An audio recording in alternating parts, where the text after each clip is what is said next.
So who are the Nagas? The Nagas are a group of tribal people who live in the territory between the regions of India, China and Burma. They are known famously as a headhunters hill tribes by the outsiders.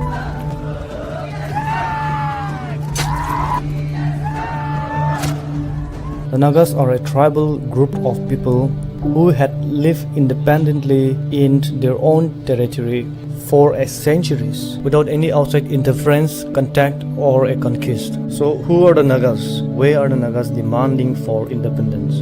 Why are they asking for an integration of land? So in order to understand that, we have to look back to a history. Let's see that Naga issues through historical perspective. From the beginnings of the Indian civilizations, from Harappan civilizations, Indus Valley civilizations back in 2800 BCE, the Mughal Empire in 16th century, or be it Maratha Empire, Nagas have no connections with the Indian subcontinent. Nagas has no cultural or political attachments or relationships with any of the countries, any of the empires in India. Mauryan Empire, or be it Kushans, or a Gupta Empire, or a Delhi Sultanate, or be that of the Mughal Empire in 16th century, or that of Maratha Empire. Nagas have no attachments or close relationships with any of these empires and dynasties throughout Indian history. It was only the British who were able to penetrate into the interiors of the Naga Hills. In the 13th century, the Ahoms were passing through the Naga Hills and came in contact with the Nagas. The Nagas had fiercely resisted against the Ahoms but were defeated. Though there was a constant hostilities between the Ahoms and the Nagas, but in the later years, the matrimonial alliances between the Nagas and the Ahoms developed. The Nagini Mora is a historical evidence of one of the finest examples of relationships between the Nagas and the Ahoms. The Ahoms never tried to conquer, annex or interfere in the internal administrations of the Nagas through the rules of 600 years. During the Mughal and the Burmese invasion on Assam, the Nagas shelters and protected the Ahoms in the Naga Hills. This cordial relationship led to the developments of trade and commerce in the plains, which leads to the developments of the Nagamis, which are spoken by the Nagas to this day.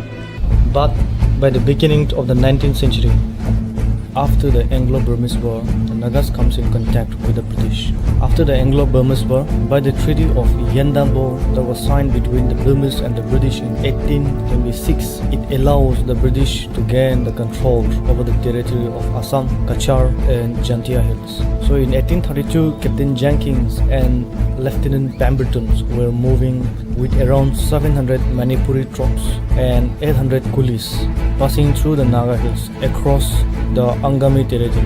The Angami village like Kodama, Mezoma, Jakama, Pifema, Busoma opposed the British trespassing and offered a strong resistance against the British. Ultimately led to the establishment of military posts by the British at Samaguti, now modern Chomokidima, in 1866. After a policy of non-interference adopted by the British, in 1874, Captain Johnston adopted the policy of annexations. So in 1878, Kohima was invaded and was captured on 27 March 1880. The Angamis were able to drive out the British from the Kohima and seize Kohima for some time.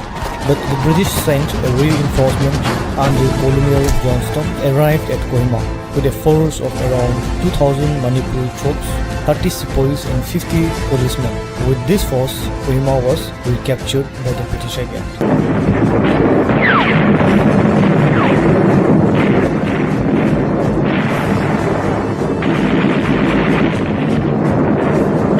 Then in 1881, Kohima was formally annexed to the British territory and retained as a British territory. And from then on, the process of modernizations of the westernizations of the Nagas began. The comings of Christianity, political, economics and social changes took place with the coming of British colonizations in the Naga Hills.